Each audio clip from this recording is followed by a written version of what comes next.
अच्छा, पिछले कुछ समय से इंडियन एयरलाइंस की खबरें तो हर जगह छाई हुई हैं, है ना। बड़े बड़े रिकॉर्ड ऑर्डर की बातें हो रही हैं।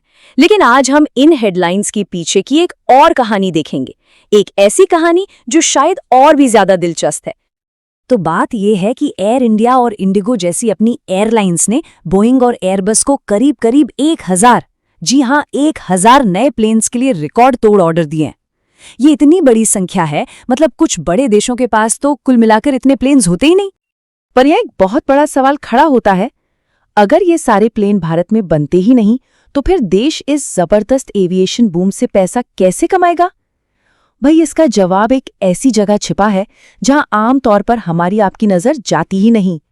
तो चलिए इसी पहेली को सुलझाते हैं। देखिए, असली मौका तैयार विमान खरीदने में नहीं है, बल्कि उस कॉम्प्लिकेटेड ग्लोबल सप्लाई चेन का हिस्सा बनने में है जो इन विमानों को बनाती है।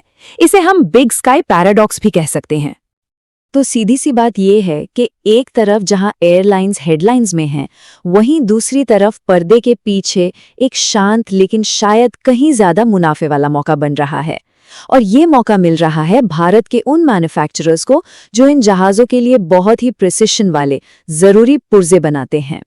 तो ये समझने के लिए कि भारत इसमें कहाँ फिट होता है, हमें पहले एयरक्राफ्ट की सप्लाई चेन को समझना होगा। ये एक मल्टी टियर सिस्टम है, मतलब इसमें कई लेवल्स होते हैं। तो इस सप्लाई चेन को ना 4 लेवल्स में समझिए। टियर 1 और टियर 2, यहाँ बनते हैं विंग्स और इंजन जैसे बड़े बड़े हिस्से, और इस पर कब्जा है यूरोप और नॉर्थ अमेरिका का। लेकिन भारत के लिए असली खेल शुरू होता है टियर 3 और टियर 4 में। यहाँ पर बनते हैं हजारों छोटे लेकिन बहुत ही जरूरी पुर्जे, और यहीं पर इंडियन कंपनियां अपनी जगह बना रही हैं। अच्छा, अब अगर एक प्लेन की कीमत को देखें तो करीब करीब आधा पैसा तो उसके ढांचे का होता है, मतलब उसका कंकाल और त्वचा, और लगभग 30% हिस्सा होता है इंजन का। सोचे, ये सबसे कीमती पार्ट्स हैं। और मजे की बात क्या है, इंडियन कंपनियां इन्हीं हाई वैल्यू सेगमेंट्स के लिए पुर्जे बनाने में अपनी पकड़ मजबूत कर रही हैं। ठीक है, अब थियोरी बहुत हो गई। चलिए इसे एक असली कंपनी के उदाहरण से समझते हैं, इससे बात और भी साफ हो जाएगी। तो पेश है यूनिमेक एरोस्पेस। ये देखिए, एक आईपीओ एनालिसिस का ये कोड यूनिमेक की मार्केट पोजीशन को एक झटके में समझा देता है। इसमें लिखा है कि ये जो प्रोडक्ट्स बनाते हैं वो इतने क्रिटिकल हैं कि बड़ी बड़ी एयरक्राफ्ट बनाने वाली कंपनियां, जिन्हें ओईएम कहते हैं, उनके लिए सप्लायर बदलना बहुत मुश्किल होता है। और इसी वजह से यूनिमेक को एक तगड़ा कॉम्पिटिटिव फायदा और हाई प्रॉफिट मार्जिन मिलता है। और अब जरा इन आंकड़ों पर नजर डालिए, ये सच में हैरान करने वाले हैं।